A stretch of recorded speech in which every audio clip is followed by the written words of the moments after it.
여러분 안녕하십니까? 정치합시다 라이브의 하송연입니다. 이 4.7 재보궐선거가 한 달도 채 남지 않았습니다. 다음 대통령 선거가 내년 이맘때쯤 치러지기 때문에 이번 선거를 미니 대선이다, 또 대선 전초전이다라고들 말하는데요. 오늘 정치합시다 라이브에서는 이 시장 보궐선거를 앞둔 서울과 부산의 민심을 좀 더 면밀하게 살펴보기 위해서 KBS가 자체 조사한 여론조사 결과를 소개해드리려고 합니다. 오늘 먼저 함께할 분들 소개시켜드릴 텐데요. 정치컨설팅 민의 박성민 대표님 나오셨습니다. 안녕하세요. 네, 안녕하세요. 예, 그리고 한국리서치 여론조사 전문위원 정한울 박사님 나오셨습니다. 안녕하세요. 예, 안녕하세요. 네. 정치합시다 라이브, 오늘도 정치합시다와 KBS 뉴스 유튜브 채널을 통해서 라이브로 진행이 되니까요. 실시간 채팅 통해서 의견이나 질문 남겨주시면 소개해드리도록 하겠습니다. 그럼 정치합시다 라이브 오늘도 본격적으로 시작합니다.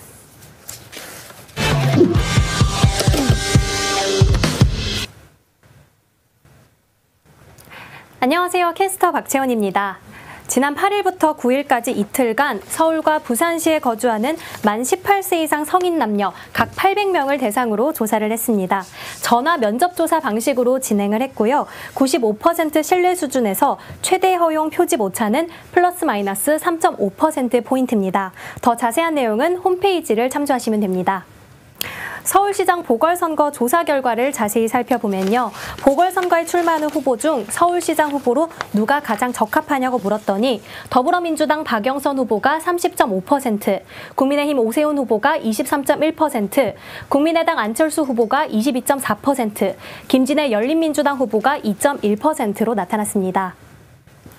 아직 여야 모두 최종 후보 단일화에 진행 중인데요. 범여권 단일화 후보로는 박영선 후보가 54.9%, 김진애 후보가 8.9%로 박영선 후보가 더 높은 것으로 나타났습니다. 범야권 단일화 후보로는 안철수 후보가 38.3%, 오세훈 후보가 38.4%로 오차 범위 내 접전으로 나타났습니다. 서울시장 보궐선거에 박영선, 안철수, 오세훈 후보가 나오면 누구에게 투표하겠냐는 질문에는 35%가 더불어민주당 박영선 후보, 국민의당 안철수 후보에는 25.4%, 국민의힘 오세훈 후보에는 24%로 박영선 후보가 더 높은 것으로 나타났습니다. 야권 단일화를 가정했을 때 박영선, 오세훈 후보가 나오면 누구에게 투표하겠냐는 질문에는 39.5%가 박영선 후보, 44.3%가 오세훈 후보로 오세훈 후보가 더 높았습니다. 박영선, 안철수 후보가 나올 경우에 37%가 박영선 후보, 44.9%가 안철수 후보로 안철수 후보가 더 높았습니다. 마지막으로 부산시장 보궐선거도 살펴보겠습니다. 부산시장 보궐선거 후보에 대한 지지도를 조사를 했더니 더불어민주당 김영춘 후보가 27.1%, 국민의힘 박영준 후보가 40.9%로 박형준 후보가 더 높았습니다. 네, 지금까지 주요 여론조사 결과를 소개해드렸고요. 먼저 서울 부산시장 보궐선거에 대한 예상 투표율을 좀 예상해 볼 수 있는 그런 수치를 좀 살펴보려고 하는데요. 이번 여론조사 문항 중에 반드시 투표할 것이라는 응답을 해주신 분들이 서울에서 72.4%, 그리고 부산에서 66.1%가 나왔습니다. 통상 재보궐선거 같은 경우에는 뭐 대선이나 총선에 비해서는 투표율이 조금 낮았었잖아요.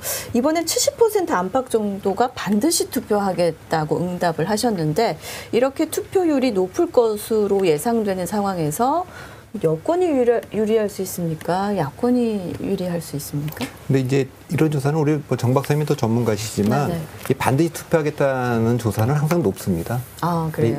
그보다 옛날에는 평균 한 15% 정도는 투표는 낮춰보는 게 맞는데. 아, 실제 투표율은? 네, 그렇죠. 아, 예. 근데 지난 총선이 66%였는데 이례적으로 높았던 투표율이었거든요. 네. 그럼 뭐 총선 투표율은 상당히 높았고, 제 기억으로 10년 전에 서울시장 보궐선거 투표율이 한 48% 정도였거든요. 예. 그것도 당시로는 꽤 높았습니다.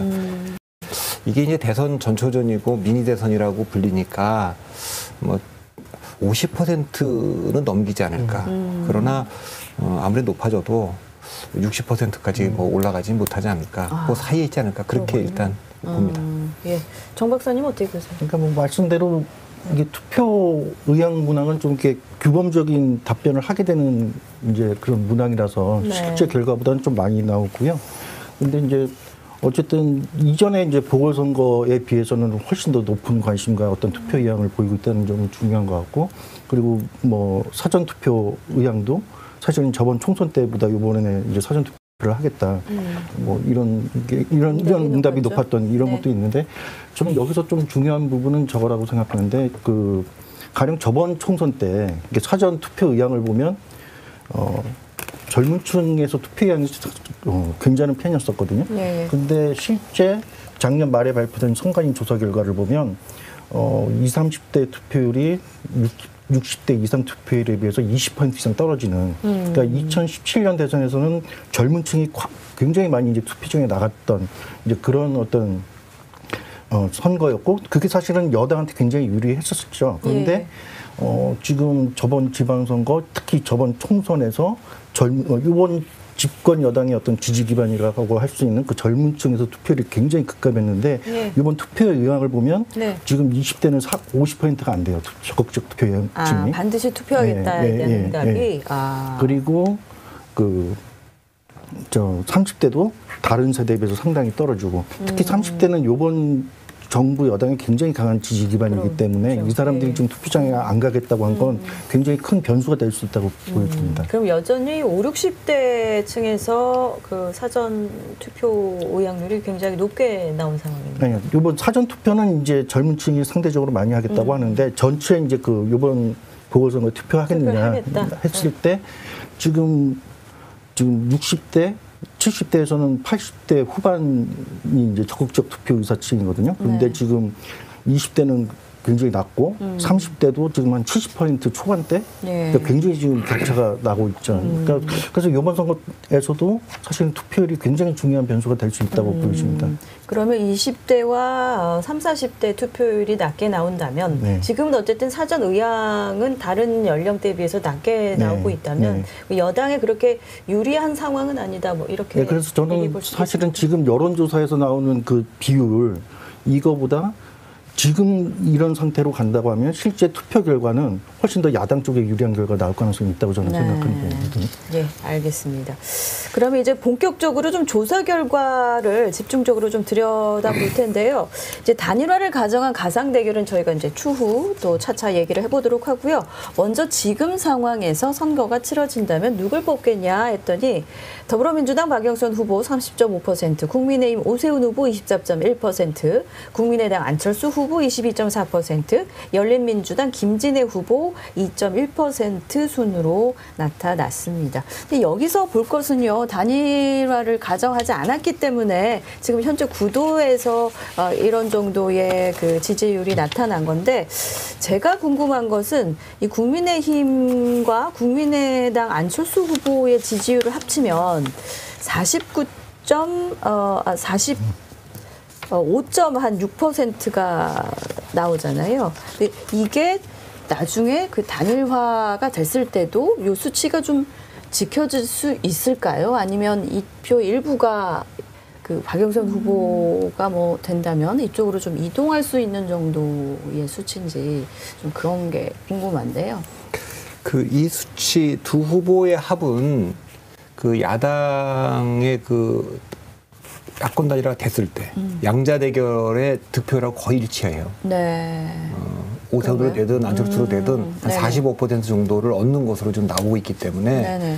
문재인 대통령에 대해서 반대하고 민주당에 반대하는 표들은 그 의사를 정한 것 같습니다. 네, 그거는 그 수치가 그대로 이제 그대로 단일화할 45% 경우에 정도로 갈 것으로 보입니다.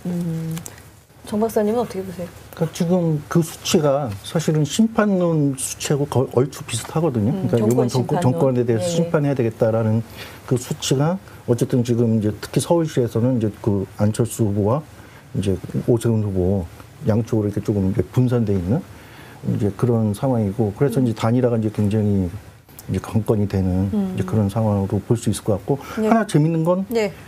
아까 그 20대가 이제 투표 의향이 이제 많이 떨어졌다고 했는데, 네. 그게 사실은 이제 정부 여당의 지지 기반이었다가 좀 이탈한 사람들이잖아요. 예, 예. 근데 이런 대선 후보들 중에서 좀 20대에서 안철수 후보가 좀 상대적으로 좀 높은 선호도가 높죠. 좀 예, 높은 거는 좀 재밌었던 지점 같습니다. 알겠습니다. 그러면 방금 박사님도 말씀하셨지만 이번 서울시장 선거의 가장 큰 이슈는 뭐 아무래도 후보 단일화, 특히 야권 후보 단일화가 아니겠습니까? 지난주부터 여야 모두 이제 단일화 논의가 본격적으로 이루어지고 있는데 관련 영상을 한번 보시고 또 얘기 나누도록 하겠습니다.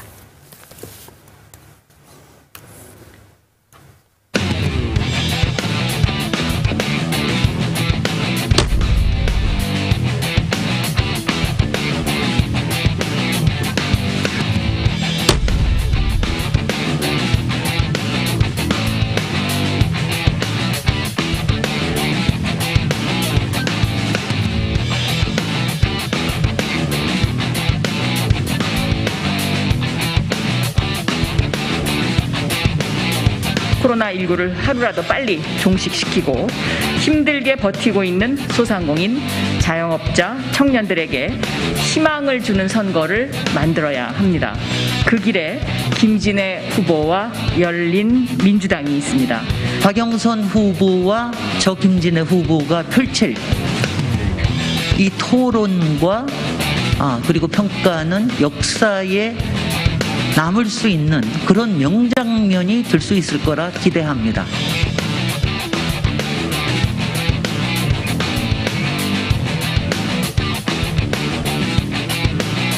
누가 될지 모르지만 그 단일화된 후보에 대한 지지로 제가 옮겨갈 수 있는 그런 형태의 아름답고 멋진 단일화를 하는 과정이 아닌가 그런 생각을 합니다.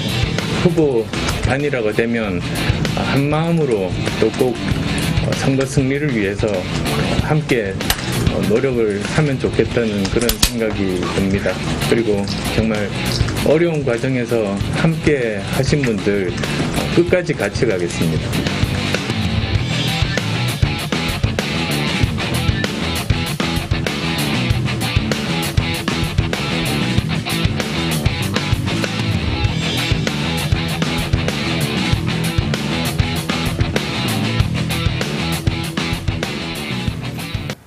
네. 참 여야 모두 이제 후보를 단일화하기 위한 움직임이 활발하게 이루어지고 있는데 일단 여권에서는 보니까 민주당 박영선 후보와 열린민주당 김진애 후보가 좀 후보 단일화를 어떻게 할지 그 방식에는 이미 합의를 좀 한 것 같아요. 그리고 국민의힘 오세훈 후보와 또 국민의당 안철수 후보 같은 경우에도 이미 2번 만났죠. 지금 8일에도 만났고 또 어제도 또 한 번 만났습니다. 어찌됐든 후보 등록일 마지막 날이 19일이니까 그 전까지는 어떻게든 이제 뭐 결론이 날 가능성이 큰데요. 그래서 이번 조사에서도 여야 단일화 후보로 누구를 지지하는지 저희가 그 조사를 한번 해봤는데 뭐 범여권 같은 경우는 박영선 후보가 뭐 압도적인 표차로 김진애 후보를 앞서고 있고요. 저희가 이제 주목해 볼 만한 부분은 바로 이제 범야권 단일화 후보 부분인데요. 오세훈 후보가 38.4%, 안철수 후보가 38.3%로 오차 범위 내 초접전을 벌이고 있는 것으로 나타났습니다. 이렇게 오세훈 후보가 어떻게 보면 그 이전 조사들에 비하면 많이 쫓아온 것으로 보이는데 이런 현상이 나타나고 있는 이유에 대해서 좀 박 대표님은 어떻게 보고 계세요? 오세훈 후보가 나경원 후보를 꺾은 것은 뭐 이변이라고까지는 할 수 없지만 네. 그래도 나경원 후보가 이길 거다 이렇게 예측한 흐름이 좀 더 많았던 거죠. 네. 근데 확실히 두 가지 면에서는 그게 보면 세 가지죠. 국민의힘의 오세훈 후보가 올라온 데는 첫 번째는 역시 이번 선거는 좀 중도 지향적인 후보를 뽑아야 승리해 볼 수 있겠다. 이런 승리 가능성에 대한 게 나경원 후보보다는 오세훈 후보가 좀 있었던 것 같고 두 번째는 이게 오세훈 후보가 되면 그래도 뭔가 안철수하고 단일화 과정이 조금 순탄하게 순조롭게 될 것 같은데 네. 나경원 후보가 되면 이게 순탄치 않겠구나. 그리고 이게 단일화가 안 되면 이길 수 없는데 단일화를 위해서도 오세훈 후보를 좀 지지한 것 같고 그다음에 세 번째는 지지층의 이동입니다. 그러니까 안철수가 되든 오세훈이 되든 단일 후보가 됐을 때 그 시너지가 나려면 누가 되더라도 지지층들이 부담 없이 이동을 해야 되는데 나경원 후보를 뽑아놨을 때는 아무래도 안철수 지지자들이 이동하기가 장벽이 좀 있을 것이고 오세훈 후보를 뽑아놓으면 그래도 상대적으로는 중도지향적이니까 그런 면에서 좀 올라온 것 같고요. 이게 왜 이렇게 접전으로 붙었느냐? 저는 안철수 대표가 아무래도 이제 여론조사에서는 계속 앞서갔고, 그렇죠. 예. 그래서 국민의힘 후보가 누가 되더라도 안정적으로 우위를 유지할 것 같다. 이런 관측들은 많았는데 안철수 후보가 처음에 초심, 그러니까 작년 12월 21일 던질 때는 대통령 대선 선거를 포기하고 서울시장에 나가게 된 건 문재인 정권의 이 폭주를 중단시켜서 내가 다 던진다. 뭐 이런 느낌이 좀 있었잖아요. 그런데 이제 그 뒤에는 조금 자신감을 좀 가진 것 같아요. 네. 그러다가 윤석열 검찰총장이 그만두고 나니까 제3지대의 원심력이 더 세지니까 내가 이거 국민의당 4번을 달고 승리하면 그 야권 정계 개편에도 좀 주도권을 질 수 있다. 이런 것이 마치 내가 이제 국민의힘에도 안철수를 지지하는 사람들이 제법 있거든요. 왜? 박영선 후보에 대비해서 승리 가능성은 오세훈보다는 아무래도 안철수가 더 있다. 이렇게 생각하는 분들이 있는데 그분들에 대한 배려가 조금 부족한 거 아니냐. 그러니까 국민의힘에 대해서 뭐 폄하까지는 아니지만 좀 공격적인 뭐 그런 메시지가 나온다든가 그래서 좀 달라붙은 게 아닌가. 그래서 아무래도 이제 남은 전략은 그래서 안철수 후보가 얼마나 오세훈 후보하고 진짜 이게 그 감동적인 아름다운 그 단일화를 해낼 거냐 그에 따라서 좀 달라질 것 같습니다. 알겠습니다. 그런데 여기 이번 조사에서 보면 이제 범야권 서울시장 후보 단일화를 했을 때 어떤 후보를 선호하느냐에 대한 답은 정말 초박빙으로 나왔는데 안철수 후보가 출마를 어떤 당으로 했으면 좋겠냐에 대한 그 설문도 있었거든요. 그랬더니 안철수 후보가 지금처럼 국민의당 후보로 하는 게 좋겠다가 43.3이 나왔고요. 국민의힘에 입당하거나 또는 당을 통합해서 국민의힘 후보로 출마하는 것이 좋겠다라는 응답이 34%였어요. 그러면 국민의힘 오세훈 후보와 국민의당 안철수 후보는 지금 팽팽하게 접전을 벌이고 있는데 이게 안철수로 됐을 때는 또 국민의힘으로 나가는 거에 대한 여론은 국민의당으로 나가는 것보다 훨씬 적단 말이죠. 이거는 좀 어떻게 저희가 해석을 해볼 수가 있을까요? 그러니까 아무래도 좀 국민의힘에 대한 어떤 여론이라는 게, 그러니까 사실은 이제 근본적으로 이제 과거의 지지층을 상당히 복원하거나 이런 상태는 아니라고 보여지고요. 사실은 지금의 어떤 지금 야권 주자들의 어떤 상승은 좀 정권 심판론이 이제 그 좀 강하게 결집을 하면서 특히 이제 최근에 그러면서 이제 지금 생겨난 이런 거고 그래서 이제 특히 이제 그 안철수 지지자들 아까 말씀하셨지만 뭐 나경원 의원보다는 오세훈 후보가 더 유리할 것, 단일화에 유리할 거다 그렇게 얘기한 것 자체가 안철수 지금 의원 대표 후보의 이제 지지층이라는 게 최근에 이제 아까 말씀드렸던 젊은 층에서의 어떤 좀 이탈층, 좀 중도 성향, 무당파 좀 이쪽에 기반을 하고 있기 때문에 이 사람들 내에서 사실은 국민의힘에 대한 어떤 아직 이제 그 평가가 좋지 않은 게 좀 이런 결과로 이어지는 거 아닌가. 근데 실제 이런 조사는 되게 큰 의미는 없습니다. 그래요? 이를테면은 안철수 후보가 가급적이면 국민의당으로 나갔으면 좋겠습니다. 국민의힘으로 가는 것보다는 이렇게 한다고 해도 국민의힘을 가도 이 여론은 또 금방 바뀝니다. 그거는 뭐 예를 들면 윤석열 검찰총장이 있을 때 정치 참여하는 게 좋습니까? 안 하는 게 좋습니까? 이렇게 물어보면 안 하는 게 좋다는 게 많게 돼 있어요. 근데 이제 총장을 사퇴하고 나오면 그 며칠 사이에 또 바뀝니다. 이건 반대로. 그런 거기 때문에 이 조사를 가지고 어떤 선택을 하는 게 아주 지지층들의 그 고정된 건 아닙니다. 그렇게 볼 수 있나요?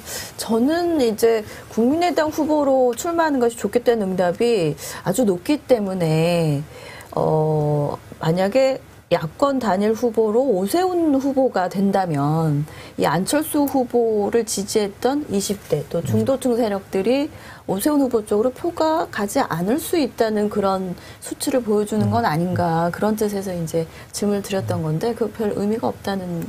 그 별 의미가 없다고 제가 단정적으로는 좀 말을 못 하겠는데 그 상대적으로는 나경원 후보가 돼 있으면 그 이제 비대칭적이었겠죠. 아무래도 안철수를 지지하는 사람들 중에 그쪽으로 이동하지 않을까. 제가 지난번에도 이 단일화가 의미가 있으려면 지지층의 70% 이상은 이동을 해야 되거든요. 그렇죠. 그래서 지금 예. 오세훈과 안철수 사이에는 그때 나오는 모든 여론조사 결과를 보면 아까 이제 그 정권 심판론에 동의하는 사람들, 야권이 이겨야 된다고 얘기하는 사람들, 뭐 이런 모든 지표에 일정하게 나오는 사람들이 현재로는 그대로 다 그 뭉칠 것으로 보이고 네. 투표용지 두 번째 칸에 들어오거든요. 네. 어차피 그렇기 때문에 뭐 크게 뭐 결과가 달라지지는 않을 것 같습니다. 알겠습니다. 근데 이게 2번일 수도 있고 4번으로 나갔을 때 차이점은 근데 박원순 후보도 무소속으로 나가서 됐기 때문에 그 차이가 그렇게 크지 않아요. 별로 네, 없습니다. 알겠습니다. 그런 건 뭐 이게 뭐 기호를 몇 번 달면은 어떻다 뭐 여론조사할 때 역선택이 있다 그러지만 거의 의미 있는 결과는 없습니다. 예, 무시해도 알겠습니다. 됩니다. 어찌됐든 또 이번 조사에서는 이제 야권 단일화가 지금 신경전이 너무 팽팽하잖아요. 진짜 어떤 후보로 될지. 지금 오늘 여론조사에서도 두 후보에 대한 선호도가 거의 같게 나왔기 때문에 앞으로 정말 과연 단일화를 이룰 수 있을 것인가에 대해서 의구심을 갖고 계시는 분들도 많은데 만약에 야권에서 단일화를 이루지 못했을 때 3자 대결 구도로 갔을 때 어떻게 어떤 후보에게 투표를 하겠냐고 물었더니 박영선 후보가 35%, 안철수 후보 25.4%, 오세훈 후보가 24%로 나타났습니다. 그리고 범야권이 단일화할 것을 가정해서 이게 이제 아무래도 가장 지금 관심 있는 포인트일 텐데 박영선 후보와 양자 대결을 해보면 박영선 후보와 오세훈 후보가 맞붙을 경우에는 오세훈 후보가 44.3%, 박영선 후보가 39.5%로 오차박 범위에서 오세훈 후보가 앞서고 있고요. 마찬가지로 안철수 후보와 박영선 후보가 맞붙었을 것을 양자 대결을 했을 경우를 가정해서 여론조사를 해봤더니 안철수 후보가 44.9%, 박영선 후보가 37%로 이 역시 꽤 많은 차이로 안 후보가 앞설 것으로 나타났습니다. 그러니까 이것을 정리를 해보면 야권이 단일화에 실패해서 3자 구도, 다자 구도로 갔을 경우에는 박영선 후보가 앞설 가능성이 이제 높게 나타났고 지금 오늘 여론조사에서는요. 단일화에 야권에서 성공을 해서 양자 대결로 진행을 할 경우에는 야권 후보가 누가 됐든 여권 후보보다 앞서는 것으로 나타났다는 게 이제 이번 여론조사 결과인데 이 부분에 대해서는 실제로 선거에서도 이런 식으로 결과가 나타날 수 있을 것으로 예상하세요? 뭐 일반적이라면은 지금의 구도의 특징이 실제 선거 결과로 이어질 가능성이 높다고 보여지는데요. 네. 아무래도 지금 야권 주자에서 아까 조사 결과를 봤지만 오세훈 후보나 안철수 후보나 물론 이제 경쟁력에서는 안철수 후보가 조금 더 이제 나은 것으로 나타나고는 그렇죠. 있지만 사실은 굉장히 이제 그 경선 방법을 어떻게 할지는 모르겠지만 상당히 그 팽팽한 접전이잖아요. 그럼 결국은 이제 그 표가 분산된다는 건데 표가 분산된 조건이라면 아무래도 이제 그 여권의 표가 결집되어 있는 박영선 후보가 유리할 수밖에 없는 이제 그런 상황인 것 같고요. 이제 단일화가 되면 이제 근데 사실은 이제 지금 보면 그러니까 오세훈 후보가 좀 상승세인 건 맞는데 양자 대결에서는 좀 오차범위 내고요. 그러니까 안철수 후보는 저번 2월달 저희가 이제 다른 조사에서 했을 때는 사실은 오차범위 내였는데 이번엔 좀 오차범위 바깥으로 좀 더 벌린 좀 그런 특징이 나타난 것 같아요. 그러니까 이번에도 아까 이제 저희가 이제 투표율 변수가 굉장히 중요하거든요. 근데 국민의힘이 야권을 지지하는 지금 50대 이상, 특히 60대 이상의 투표율이 높을 것으로 좀 보이기 때문에 그걸 반영해야 되는데 지금 이 조사에서는 그래도 항상 저희가 이제 적극 투표층이라고 하는 걸 이제 봅니다. 근데 적극 반드시 투표하겠다는 층이죠. 그 층으로 조금 그 자세하게 들여다보면 한 2% 정도 더 벌어집니다. 그러니까 박영순 후보보다는 오세훈이든 안철수든 큰 차이는 아니지만 한 2% 정도 격차를 더 벌리니까 누가 되더라도 지금 그 야권에서 현재는 조금 그 LH 사건 이후에는 우위를 좀 점하고 있는 흐름인 것 같습니다. 근데 약간 하나만 좀 덧붙이자면 조금 그 안철수 후보와 오세훈 후보 이제 지지자들의 투표 결집대에서는 좀 차이가 좀 나타나긴 해요. 그러니까 오세훈 후보 지지자들 중에서는 80%가 넘게 반드시 투표하겠다 이렇게 답을 한 반면에 지금 안철수 후보를 지지하겠다고 답한 사람들 중에서는 한 70% 수준이거든요. 네. 그러니까 한 10% 이상 사실은 투표 결집도의 차이가 나고, 네. 그러니까 안철수 후보의 강점이 중도나 무당파층의 이제 그 확장성을 가지고 있다는 게 굉장히 큰 강점이라면, 예. 지금 오세훈 후보는 최근 이제 전국 변화에서 국민의힘이 훨씬 더 이제 그 결집을 하면서, 예, 예. 그러니까 굉장히 이제 그 예. 오세훈 후보를 지지하겠다는 사람들의 투표하겠다는 의지는 상당히 높은, 그러니까 이런 좀 장단점이 좀 충돌하고 있는 것 같습니다. 그렇다면 이런 결과가 나온 게 저희가 이번 여론조사에서 또 포함됐던 게 보궐선거 인식과 관련해서 여론조사를 했더니 서울 지역에서 정권 심판을 위해서 야당 후보에 힘을 실어줘야 한다가 48.9%가 나왔고요. 국정 안정을 위해서 여당 후보에 힘을 실어줄 필요가 있다. 이게 40.4%가 나왔는데 지금 어떤 야당 후보가 단일화를 했을 것을 가정하에 여권 후보와 양자 대결을 벌였을 때 표 차이가 많이 나잖아요. 지금 상황에서. 아무래도 이렇게 정권 심판론과 연결이 돼 있다고 보실 수밖에 없는 거죠. 그렇죠. 그러니까 실제로 이거는 이제 어떤 패턴인데 이제 오거돈 시장이나 박원순 시장이 원인 제공했을 때는 이보다 좀 더 벌어졌습니다. 네네. 그러니까 아무래도 그 책임이 바로 부각됐을 때이기 때문에 그때는 야권을 찍겠다는 흐름이 훨씬 더 강했어요. 전국적으로도 굉장히 강했는데 특히 서울, 부산은 더 그랬습니다. 네. 작년 12월까지도 그랬고, 근데 연초에 오면 이게 굉장히 그 접전 양상으로 붙었어요.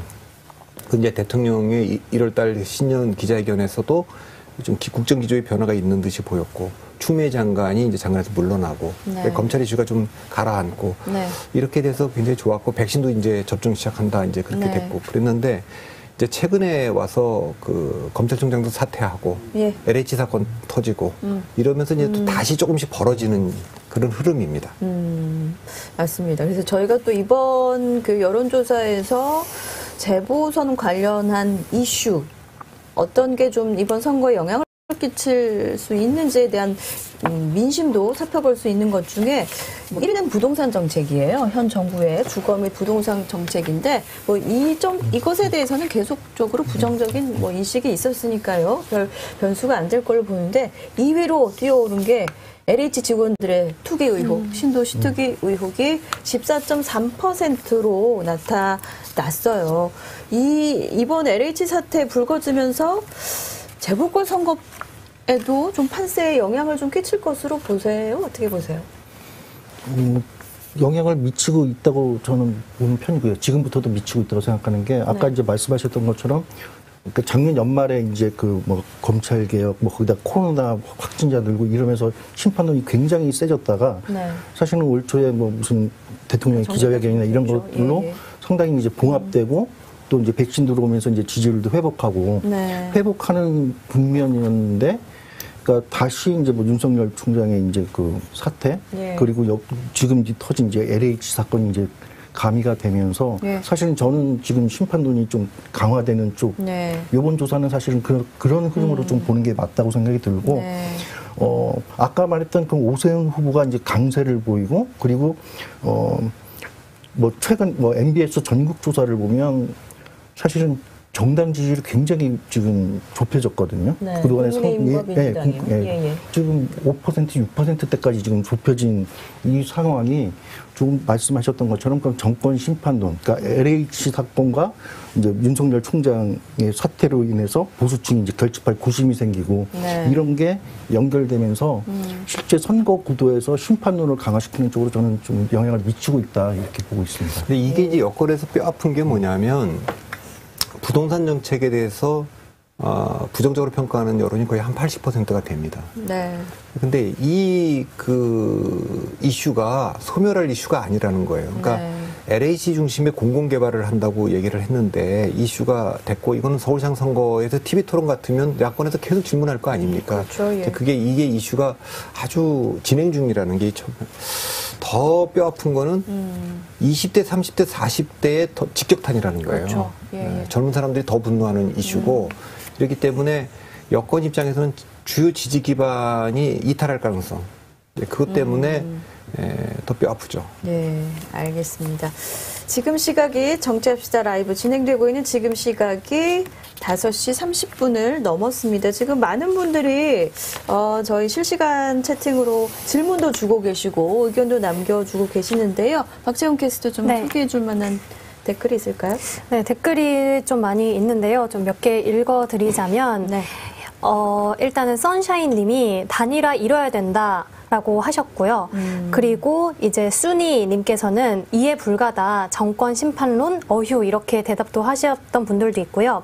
정도모 님께서는 대선도 이 전략으로 가면 곤란하다 이렇게 말씀을 하셨고, 손잡고 함께 님이 안철수, 오세훈 아름다운 단일화로 정권 교체 이룩합시다 이런 얘기를 하시면서 이 단일화에 대한 댓글을 많이 남겨주셨고요. 그리고 이제 그 박형준 후보 의혹 관해서 이제 질문을 해주신 분들이 계세요. 세영님께서 박형준 후보 의혹이 얼마나 영향을 미칠까라고 얘기도 하셨고, 네. 디뉴님께서도 박형준 사찰 의혹이 얼마나 영향을 미칠지 견해를 부탁드린다라고 얘기를 하셨는데, 네. 그 불법 사찰이랑 딸 입시 비리 의혹 이거 가지고 이제 얼마나 영향이 미칠지 이제 얘기를 좀 해달라고 하시는 것 같은데, 먼저 대표님은 어떻게 좀 보시는지. 그런 거 제가 예측 잘 못하고요. 이런 거 단정적으로 말을 못하는데, 네. 가덕도 신공항 발표가 왜 선거에 이렇게 판세를 뒤집지 못할까요? 뒤집어보면 이런 질문도 할 수 있어요. 네. 그리고 이제 이 사찰 의혹이 나왔을 때도 이 영향을 왜 못 미칠까요? 이런 게 있는데, 제가 거듭 얘기지만 이 방송에서 부산은 서울보다 이 여권 입장에서 더 불리한 선거입니다. 지난 총선 때 180석의 압승을 거둘 때도 네. 부산 의석은 줄었어요. 3석밖에 못했고, 네. 그리고 지금 여기는 오거돈 시장이나 송철호 시장이나 김경수 도지사, 부의교의 모든 단체장들이 지금 다 좀 문제가 생겼고, 그리고 노무현 문재인처럼 대통령 후보도 없고 지금 뭐 조국 김경수 이런 대권자가 없는 상황이기 때문에 거기는 대개 국민의힘이 강세를 갖고 있기 때문에 정권 심판론이 우세하다면 이미 이제 그 프레임이 더 우세하다면 이런 그 공세가 잘 안 먹힐 수 있죠. 왜냐하면 그쪽에 있는 분들 입장에서 보면 아니 지금 그 민주당이나 정권이 그런 얘기 할 입장이야? 뭐라고 나올 수도 있어요. 그래서 2007년 대통령 선거 때도 이명박 후보가 그 BBK라든가 뭐 도곡동 땅 문제에 대한 그 부정적인 여론이 많았는데 거의 영향을 못 미쳤어요. 이제 이것도 제가 단정적으로 얘기는 못 하겠지만 그게 이제 뭐 판세를 뒤집을 정도로 그렇게 되기는 쉽지 않을 것으로 보입니다. 알겠습니다. 저희가 또 이번 부산시장 후보 지지도도 조사 결과를 했었는데요. 지금 국민의힘 박형준 후보가 40.9%가 나왔고요. 더불어민주당 김영춘 후보가 27.1%로 박 대표님 뭐 말씀하셨지만 별로 각종 의혹들이 박형준 후보의 지지도에 영향을 좀 많이 미치고 있는 것 같지는 않아요. 이 수치만으로는. 아직까지는. 두 후보 간 격차가 뭐 한 14%포인트 정도 가까이 됩니다. 그러니까 꽤 많은 표차로 이제 박형준 후보가 앞서고 있는데, 이런 구도가 선거 때까지 좀 지속될 수 있을 것으로 보십니까? 아니면 바뀔 수도 있다고? 아니 근데 저희가 말씀드릴 수 있는 건 어떤 거를 뭐 이게 계속 지속될 거냐 단정적으로 말을 못해요. 그러나 분명히 말씀드리는 건 서울과 부산을 비교해 보면 야당을 찍어야겠다, 대통령에 대한 뭐 지지도, 그리고 모든 이 흐름, 정당 지지율 이런 모든 흐름은 서울보다는 부산이 훨씬 그 민주당한테 불리합니다. 그 지형 자체가. 그리고 그건 한두 가지 질문이 아니라 모든 질문이 거의 동일하게 나오고 있기 때문에 아무래도 서울시장 선거보다는 부산이 훨씬 힘들다. 뭐 그까지는 제가 말씀드릴 수 있겠습니다. 예, 알겠습니다. 정 박사님은 어떻게 보세요? 그러니까 이슈는 사실은 투표 선택에서는 단기 요인이거든요. 근데 이제 그런 단기 요인 이슈가 항상 선거에 똑같은 영향력을 미치는 게 아니라, 그러니까 그 선거의 어떤 구조랄까? 이런 힘이 얼마나 강하냐. 그게 해체되고 기존의 틀이 해체되는 과정이냐? 아니면 공고화된 상태냐. 이거에 따라서 이슈의 영향력이 달라지는 것 같아요. 근데 아까 뭐 말씀하셨지만 지금 서울하고 지금 부산은 제가 보기엔 그 구조적인 힘의 작동 강도가 굉장히 다른 것 같아요. 그러니까 부산 같은 경우는 정당 지지율이나 선거에 대한 어떤 구도에 대한 인식이나 이런 게 굉장히 일치됐고, 예. 작년 총선 때까지만 하더라도 저희가 방송할 때 굉장히 이제 부산 지역이 굉장히 그 스윙 지역으로 요동치는 이런 거였는데 총선 이후에 사실은 좀 굉장히 이제 좀 야권 친화적인 방향으로 일치되고 공고화되어 왔고 이제 그런 상황이라면 사실은 이슈의 영향력이 막 흔들릴 때보다 지금 서울에서 어떤 이슈가 터지는 거하고 지금 부산에서 어떤 이슈가 터지는 거 그 영향력은 좀 차이가 있을 수밖에 없다. 좀 그렇게 말씀드릴 수 있을 것 같아요. 예. 알겠습니다. 저희 또 댓글 남겨주신 분들 중에 저희 좀 칭찬해주신 분들도 계세요. 카노잉님께서는 정치합시다 디자인 옛날부터 좋아했는데 여전히 좋네요. 이런 글을 또 남겨주셨고요.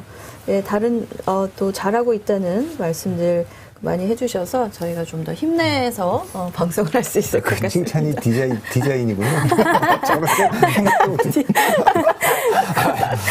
알겠습니다. 그러면 저희가 이번에는 저희가 또 전국 지표조사도 계속 해오던 한국리서치와 또 다른 여론조사 기관들이 함께 해온 여론조사 결과도 또 저희가 가지고 얘기를 좀 이번에는 해보려고 해요. 이번에도 여전히 차기 대통령 적합도에 대해서 조사를 하셨죠. 이제 윤석열 총장이 사퇴를 했기 때문에 과연 구도가 좀 어떻게 변할까 많은 분들이 궁금해하실 수 있을 것 같아요. 살펴봤더니 이재명 지사가 경기지사가 25%가 나왔고요. 윤석열 전 총장이 24%가 나왔습니다. 그리고 이낙연 대표 12%, 안철수 대표 4%, 홍준표 의원 3%, 정세균 국무총리가 이번에 새로 들어갔습니다. 박 대표님이 계속 왜 정세균 총리를 넣지 않느냐 하셨는데 드디어 집어넣으셨군요. 그때 2%가 나왔습니다. 그리고 오세훈 대표, 대표가 아니죠. 후보. 오세훈 지금 서울시장 국민의힘 후보가 2%가 나왔습니다. 이번에는 또 지난번과 같게 진영별로도 또 조사를 했거든요. 진보 진영에서 대통령 후보로 누가 가장 적합하다고 생각하십니까? 했더니 이재명이 32%로 선두를 달리고 있고요. 이낙연 16, 심상정 3, 정세균 3, 김무겸 1 이렇게 나왔습니다. 먼저 진보 쪽 얘기 좀 하다가 이제 윤석열 전 총장 얘기로 좀 넘어가 볼까요? 이렇게 진영별로 나눠서 한 조사에 대해서 박 대표님은 어떻게 보고 계세요? 정세균 총리가 들어오면 좀 구도가 달라질 거라고 하셨는데 어떻게 보세요? 좀 봐야죠, 뭐. 일단 정치는 이제 구도는 이제 상대적인 거기 때문에 사실은 이제 뭐 한국 대통령 선거 지금 지난번에 윤석열 총장이 한 9%까지인가 이렇게 떨어졌다가 24%까지 올라왔죠. 네. 그거는 뭐 여러 가지 이유가 있을 겁니다. 네. 그러니까 지금 이 정권의 그 대척점에 있는 분이 윤석열 총장이니까 그 전에 이재명한테 가 있던 보수 지지층들이나 중도 지지층들이 이제 윤석열한테로 다시 옮겨가는 거죠. 네. 근데 이제 우리나라 대통령 선거 구도가 보수 진영과 민주 진영이 완전히 결집해갖고 사실상 1대1 양자 대결로 치러진 선거는 두 번밖에 없어요. 네. 2002년하고 2012년 이게 두 번밖에 없기 때문에 그때는 이제 뭐 노무현 정몽준 후보 단이라도 있었고 문재인 안철수 후보 단이라도 있었는데 그렇게 되는 거는 양 진영이 그 리더십이 확고하고 정체성도 확고하고 지지 기반도 확고할 때 중도에 나와 있는 후보가 사실 이 단일화를 피할 수 없이 끌려 들어가는 이제 그런 상황이 되는데 그 외에 나머지 선거는 1987년부터 나머지 선거는 한쪽이 분열을 하든 양쪽이 다 분열을 하든 어쨌든 다자구도로 치러졌어요. 예. 네. 가장 극심하게 했던 게 이제 1987년이죠. 거기는 민주 진영도 김영삼, 김대중으로 분열됐고 보수 진영도 신주류와 구주류, 그러니까 김종필과 노태우로 분열됐습니다. 근데 금년에도 보면 이 진영으로 나눠서 볼 때 가장 주목해봐야 될 거는 한국이 지난 30여 년간 쭉 진행돼 오던 보수는 항상 상수로 이렇게 안정적으로 있었어요. 2017년에 와서 탄핵 이후에 처음으로 보수가 이렇게 붕괴를 했습니다. 근데 지금 회복이 안 되고 있는 상황이에요. 그래서 중도층, 보수를 지지해왔던 중도 보수가 상당히 유동화되어 있기 때문에 야권이 현재로는 국민의힘과 제3지대가 지금 갈라져 있지 않습니까? 그래서 제3지대에 지금 윤석열 총장과 안철수 대표가 있는 거고. 근데 여기가 이렇게 돼 있다면 질문하신 대로 민주당도 상대적으로는 분열할 가능성이 상당히 있습니다. 네. 그거에 대해서 뭐 민주당은 절대 그럴 리가 없고 정권 재창출을 해야 된다 그러지만 우리나라 그 선거 역사를 보면 네. 여권이 상대적으로 분열하기가 더 쉽습니다. 그래서 지금은 압도적으로 1등을 하고 있는 이재명 지사가 있는데 예. 경선이 본격화되면 이제 여기 이제 새로운 변수가 또 나타날 수도 있고 좀 앞서가는 얘기일 수는 있습니다만 우리나라 대통령 역사에서는 후보가 선출되고 나서도 계속 흔들었어요. 김영삼 후보가 되고 나서도 김영삼 안 된다. 그래서 뭐 김종필, 박태준, 이종찬, 박철원 이름 1분 탈당해서 뭐 정중 후보한테 가기도 했고 또 뭐 그 이명박 후보가 뽑힐 때도 이해창 후보가 이명박으로 안 된다 그러고 보수가 분열해서 출마를 했고 2002년도에도 노무현 후보를 뽑았는데 이 후보로 안 된다 그래서 후보 교체론도 나오고 나중에 뭐 후단협이라는 것도 생겼고 97년에 이해창 후보가 됐는데 후보로 다 뽑혔죠. 근데 이 후보 안 된다 이러면서 이인재 후보가 또 탈당도 했기 때문에 후보가 뽑힌다고 해서 선거 구도가 다 완성되는 건 아니어서 금년 선거는 뭐 지금은 본격화된 게 아니어서 경선이 되고 날 때 그때 좀 봐야 될 것 같습니다. 정 박사님은 윤석열 전 총장이 나오자마자 다시 차기 대통령 적합도에서 훌쩍 지금 지지율을 많이 얻었잖아요. 9% 한 자릿수를 보이다가 지금 24%까지 올랐단 말이죠.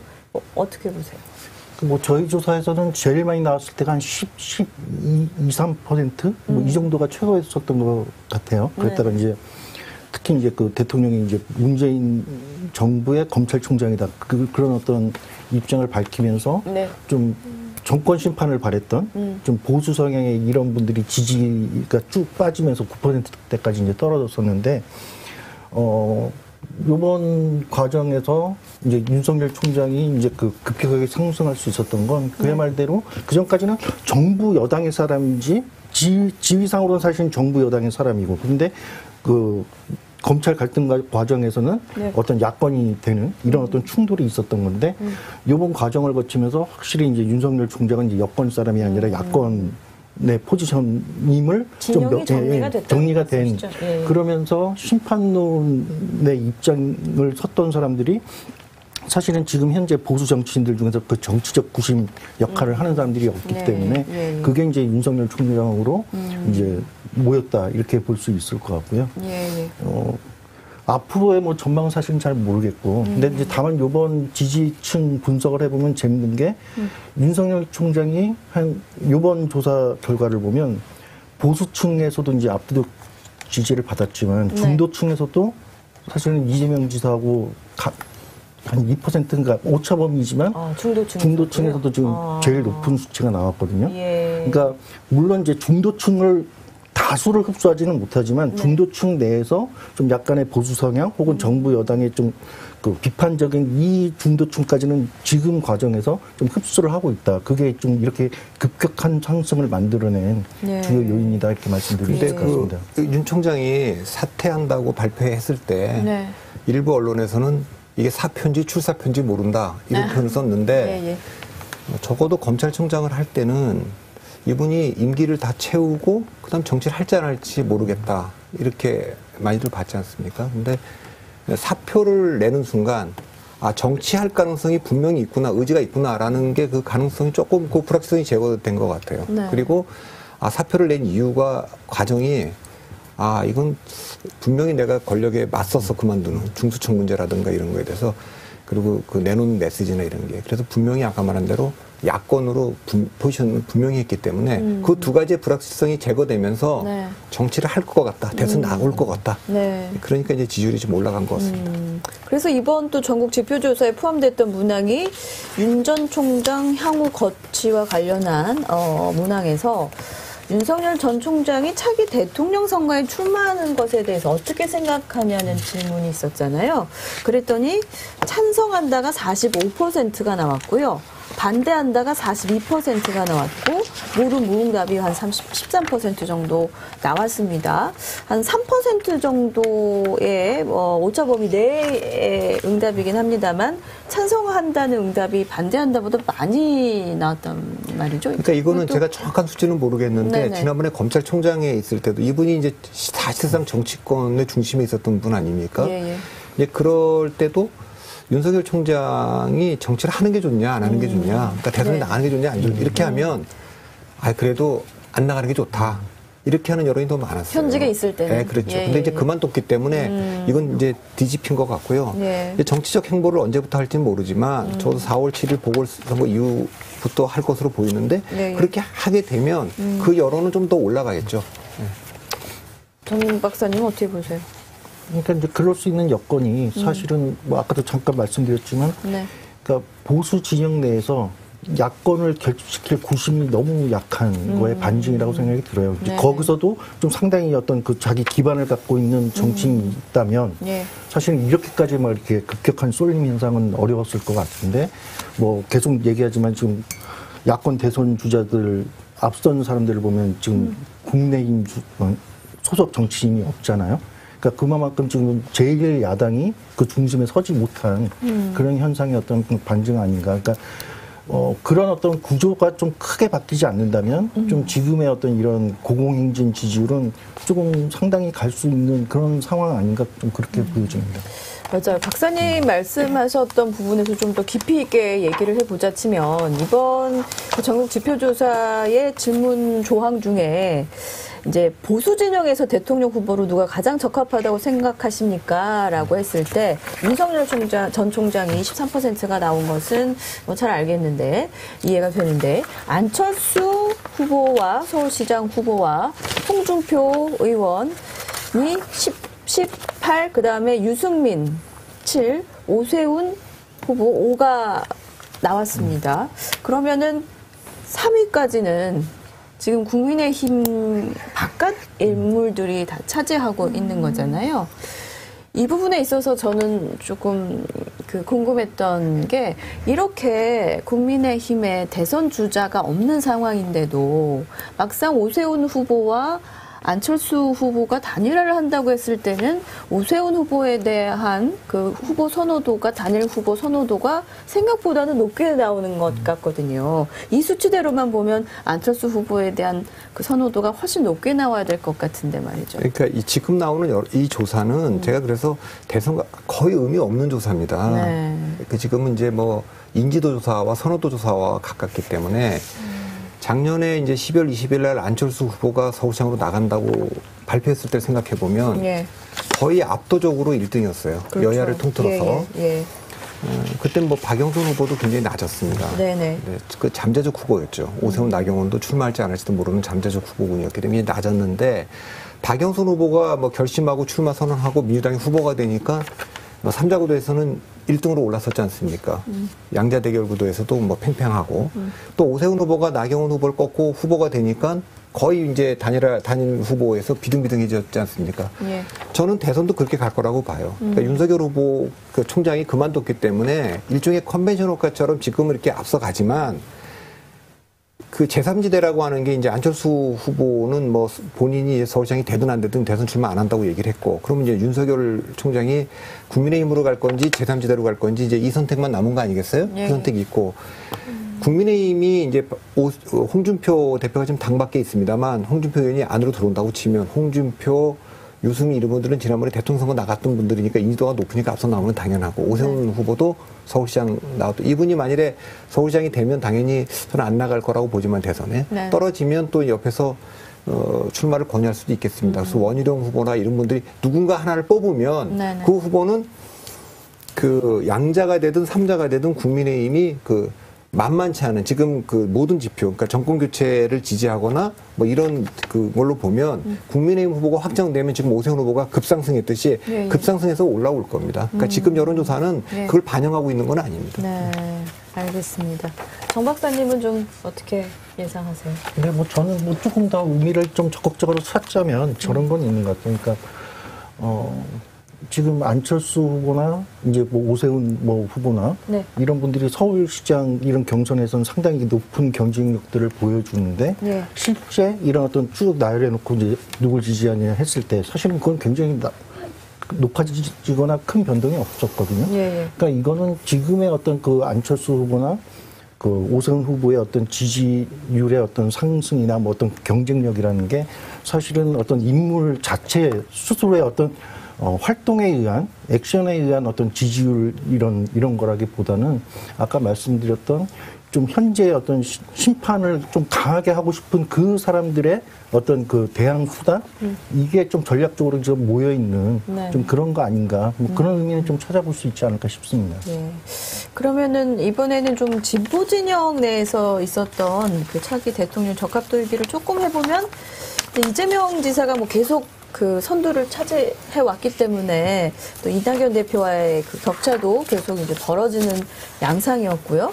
이번에 처음 정세균 총리가 포함이 됐는데 이 부분에 있어서도 아직까지 뭐 구도가 변한다거나 이강 구도가 변한다거나 이런 게 아니었거든요. 앞으로는 혹시 재보선이 끝난 이후에 다시 이런 대통령 적합도 조사를 했을 때 진보 진영 내에서 좀 변동이 있을 것으로 예측을 하세요? 일단 재보선 결과가 굉장히 크게 영향을 미칠 네네네. 것 같아요. 그러니까 서울시장 선거를 뭐 부산까지 다 이기면 뭐 말할 것도 없지만 부산은 지더라도 서울을 이기면 네. 아무래도 이낙연 대표나 정세균 총리나 이런 분들이 좀 지지율이 더 올라올 겁니다. 네. 그리고 문재인 대통령이나 친문 이너서클의 이 결정력 이것도 조금 더 상승할 거. 근데 반대로 말하면 진다. 네.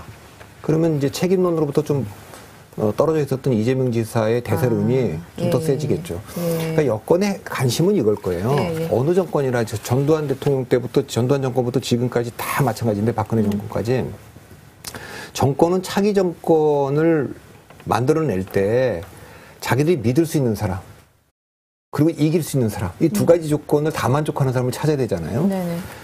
지금 근데 그런 거를 동시에 다 만족한 차기가 한 번도 없었습니다. 네. 다 이길 수 있으면 믿을 수 없을 것 같고 믿을 수 있으면 이길 수 없을 것 같고 네. 그런데 지금 이재명 지사에 대해서 지금 이 정권의 핵심들이 갖는 또 일반들이 간직자들이 보는 거는 그게 믿을 수 있는 후보냐 경쟁력은 알겠는데 이런 거죠.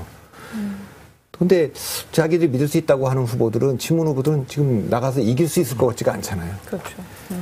역사적으로 보면 그건 모든 대통령이 전두환 대통령 때도 노태우로 넘어가려고 그럴 때 그 측근들은 다 반대했어요. 믿을 수 없다. 네. 또 노태우 때 김영삼도 마찬가지. 다 그렇게 했는데 결과적으로는 어떻게 됐느냐. 이길 수도 있고 믿을 수 있는 제3의 후보를 만들어낸 사례가 없어요. 네. 그리고 현실을 인정하고 받아들였을 때 뭐 이명박도 박근혜를 전두환도 노태우도 김영삼 이럴 때 정권 재창출이 됐고 갈등을 빚은 경우 김영삼, 이해창, 노무현, 정동영 이럴 땐 정권 창출 다 못했어요. 네. 그걸 놓고 보면 그 고민이 깊어질 건데 일단 서울시장 선거를 이기느냐 지느냐 네. 그거에 거기에 따라 좀 달라질 따라서? 것 같아요. 알겠습니다. 정 박사님은 좀 어떻게 뭐 저도 예측하고 계세요? 서울시장 선거 결과에 대해서 일단은 이낙연 대표는 그 정치적 책임을 이기면 그 과실을 가져가겠지만 또 좋은 결과가 안 나오면 그 책임을 사실은 거의 져야 되는 되겠죠. 그러면 예. 사실은 대선 경쟁에서는 이제 거의 뭐 이탈하게 되는 예. 이제 그랬을 때 뭐 이제 지금 이낙연 대표를 지지했던 이 지지율 혹은 또 거기다가 이제 뭐 친문 소위 얘기하는 친문의 어떤 요중 이제 이런 것들이 변수로 떠오를 가능성이 있다고 생각을 하고 어느 쪽으로 갈 수 있을까요? 근데 저는 사실은 그거 예측보다도 네. 그러니까 이게 민주당이나 혹은 이제 그 청와대 입장에서 보는 어떤 변수라면 유권자 입장에서 본다고 하면 결국은 뭐 계속 강조하는 게 정권에 대한 태도가 뭔가 지금 이렇게 뭐 문제 있는 것들을 수습을 해서 뭔가 잘했으니까 좀 연장을 해주고 싶다라는 그런 마음이 이제 다수가 되는 선거판이 될 거냐 아니면 요번 정부 진짜 좀 한번 제대로 혼을 내줘야지 이쪽으로 갈 거냐. 근데 사실은 지금까지는 찬반이 굉장히 팽팽한 구도가 상당히 오래되었었잖아요. 예. 그랬었는데 이게 작년에 한번 출렁하고 좀 봉합됐다가 지금 다시 한번 이 출렁하는 건데 어쩌면 이 흐름이 어떻게 되느냐에 따라서 이게 심판론이 강해지면 사실은 이재명 지사도 지금까지는 약간 어떤 친문과의 어떤 다툼이나 이런 쟁점을 안 만들고 정책 행보를 해왔던 건데 차기 주자로서 현 정권에 대한 어떤 심판론이 높아지게 되면 분명히 어떤 정치적인 입장 표명을 요구를 받을 거거든요. 그러니까 피할 수가 없는 상황. 네. 이제 그런 상황들이 이제 갈 거냐. 그럼 결국은 저는 사실은 이번 정부에 대한 어떤 평가를 뭔가 이제 좀 긍정적인 차원으로 마무리 질 수 있는 거냐. 아니면 심판 분위기로 확 가는 거냐. 그게 굉장히 중요한 또 하나의 포인트가 아닐까 생각을 해봅니다. 예, 알겠습니다. 지금 이번 또 전국 지표조사에서 좀 의미 있는 조사라고 박 대표님이 말씀하셔가지고 좀 제가 살펴봤더니 차기 대통령 선거가 어떤 방향으로 돼야 한다고 생각하십니까? 라고 이제 질문을 했더니 근데 1년도 채 안 남았잖아요. 3월 9일이니까요. 그랬더니 여당이 정권을 유지해야 한다가 34%, 그다음 제1야당으로 정권이 교체돼야 된다가 30%, 그리고 제3세력으로 정권 교체가 돼야 된다는 게 23%가 나왔어요. 그러니까 이 조사에서 중도라고 얘기하는 분들은 3대 3대 3이더라고요. 그러니까요. 예. 고민이 있는데 예. 제가 아까도 말씀드렸지만 제가 이 조사를 왜 의미 있게 보냐면 네. 어떤 분들은 한국 선거에서 중도란 건 없다. 양 보수가 있든 진보가 있든 그리 이제 끌려 들어가는 거다. 예. 근데 그런 경우가 있어요. 그런 경우가 있고, 그런데 그럴 때는 이 보수 진영이나 진보 진영이 확고한 리더십이 있을 때, 지지 기반을 잃지 않았을 때, 이럴 때는 이제 그렇게 되는데, 양극단에 대해서 실망했을 때는 총선이고 대선이고 중도지향적인 흐름이 나타나거든요. 그게 뭐 정몽준 때도 그렇고 옛날에 안철수 때도 그렇고 뭐 있지 않습니까? 총선도 2016년도에는 양극단 실망했기 때문에 국민의당이라는 게 나왔죠. 그러니까 지금은 보수 진영이 2017년 탄핵 이후에 붕괴한 뒤에 중도 보수가 지금 완전히 다 돌아가고 있지 않고 중도 유동성이 굉장히 강해진 거예요. 그래서 예. 중도는 이번 경선 보시면 알지만 부산에서 박형준 후보가 된 것도 중요하지만 강성 보수를 했던 이원주 후보가 지금 3등이 됐잖아요. 네네. 서울에서도 나경원 후보가 지금 떨어지고 네네. 민주당에서도 이제 박영순 후보가 당파성에서는 좀 더 친문 당파성을 더 정체성을 갖고 있는 우상호 후보를 압도했지 않습니까? 예. 지금 안철수 후보도 강세를 보이고 그런 거는 중도 지향적인 흐름이 강하게 지금 나타나고 있다. 이제 그렇게 보고 있고 여권에서도 아까 말했지만 그 핵심이 권력의 핵심이 지금 가장 유력한 후보를 썩 믿질 못하는 것 같은 분위기가 있다. 동의하든 안 하든 그런 흐름이 있으면 역시 뭔가 이렇게 그 다자구도화 될 가능성이 좀 있는 거고 그 실체가 있는데 물론 이거는 뭐 누구도 뭐 이 예측대로 되는 건 아니기 때문에 근데 과거 어느 선거보다 이제 그 양극단의 진영을 극복하는 제3의 어떤 세력이 나왔으면 좋겠다. 이것도 하나만 더 붙이면 지금 여권은 범여권이라고 얘기할 수 있는 거예요. 뭐 정의당이 동의하지 않을 수 있어요. 근데 어쨌든 지난 총선 때 민주당이 180석하고 범여권이 190석 아닙니까? 이 190석인 상황에서 다음에 어느 대통령이 되더라도 특히 그 보수 진영에서 대통령이 되면 정계 개편은 필연적입니다. 그러니까 상대적으로 여기 있는 분들하고 같이 국정을 운영해야 되기 때문에 그것도 저는 그 중도 지향적인 그 제3지대에도 조금 그 힘을 받는 이유가 될 수 있다고 좀 봅니다. 네. 여기서 이제 그 시청자분들께서 질문을 주신 게 아무래도 윤석열 전 총장이 과연 정치를 할지 안 할지 궁금해 하시는 분들이 굉장히 많은 것 같아요. 그래서, 아이디가 윤석열 물음표 분이 계십니다. 윤석열 지지세가 뚜렷한데 어디까지 컨벤션 효과로 상승할 것으로 인한 상승으로 볼 수 있을 것이냐 이런 질문을 해주셨거든요. 그러니까 지지율이 사실 갑자기 이렇게 올라갔다가 떨어진 사례를 우리가 굉장히 많이 봤어요. 네. 근데 그거는 이제 고건 총리도 있고 뭐 반기문 총리도 있고 뭐 황교안, 김무성 또 이낙연 지금 대표도 마찬가지인데 그런 경우는 대체적으로 어쨌든 그 현 권력에 의해서 지지율이 조금 부여받은 경우거든요. 근데 윤석열 총장의 경우는 이해창 전 총리처럼 현 대통령하고 맞서면서 얻은 거기 때문에 조금 그게 쉽게 꺼질 것은 아니다. 그러나 아까도 말씀드렸지만 한국에서 제3지대 후보가 한 번도 대통령이 된 적이 없어요. 네. 한 번도 성공한 사례가 없기 때문에 양극단의 후보가 국민의힘도 후보가 뽑히면 이거는 지금은 이제 우리가 문재인 대통령 싫어한다. 이것을 투사하기 위해서 이제 윤석열 지지한다고 얘기하지만 돌아갈 가능성이 있죠. 그렇기 때문에 윤석열 총장의 지지율이라는 건 지금 민주당 이재명을 지지하는 사람들 중에도 우리는 이재명 지사가 대통령 되면 문재인 대통령한테 혹시 더 안 좋은 거 아닐까? 차라리 그럴 바는 우리는 윤석열 찍는 게 낫지 않을까. 다시 말하면 문재인을 찍었고 그런데 윤석열을 좋아하는 사람도 분명히 있는 겁니다. 그게 숫자가 얼마인지는 몰라도 그 교집합은 분명히 있어요. 검찰개혁에 반대하는 사람들도 있고. 그렇기 때문에 윤석열 총장도 고민될 거예요. 그런 민주당 지지층들까지 안을 거면 제3지대가 유리할 거고 그다음에 이게 정권 심판론이 확실히 되면 자기는 보수 야당으로 가서 하는 게 나을 거고 이제 그 판단 좀 해봐야겠죠. 네. 또 어떤 여러 시청자들께서 남겨주셨던 게 도라도라님께서는 정치인이 윤석열이 된다면 경제, 안보, 외교에서 어떤 스태츠를 보일지 궁금하다. 또 세상 반가워님께서는 윤석열은 외교로 또 가져야 해서 대통령으로는 의문이다.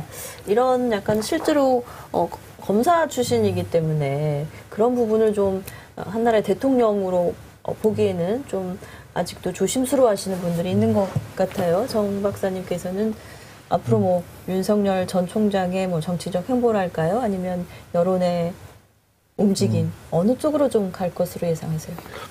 그러니까 뭐 지금까지의 상황이 어떤 좀 상황적 요인에 의해서 만들어진 어떤 결과물들이라면 이게 얼마만큼 지속되고 어떤 방향으로 갈지는 이제는 사실은 행위의 영역으로 간 것 같아요. 그러니까 윤석열 총장이 이제 정치에 이제 발을 내디디면서 어떤 모습을 또 어떤 과제를 이제 대한민국에 던지면서 이제 그 정치에 도전할 거냐. 그 내용들이나 이런 것들에 대해서 이제 사실은 뭐 다른 어떤 한편에서 보면 검증의 시간이 될 거고 또 어떤 한편에서는 그동안에 이제 몰랐던 그 윤석열 총장이 자신의 이제 뜻을 펼치는 이런 양면이 다 있을 텐데 그 내용이 뭐냐에 따라서 이제 굉장히 이제 가변적일 것 같다는 생각을 하게 되고요. 그래서 뭐 사실은 그분이 어떤 콘텐츠와 어떤 능력을 가진 분인지 전혀 모르는 조건에서 사실은 예측하기는 좀 어려운 것 같아요. 근데 그분이 이제 그 검찰총장 취임사할 때 헌법 1조도 얘기하고 국민을 23번인가를 썼어요. 그때도 제가 그걸 보면서 이건 보통 정치인의 출사표 같은 느낌을 좀 받았고 더 그때 제가 주목했던 거는 대검에서 그 해설서라는 걸 돌렸어요.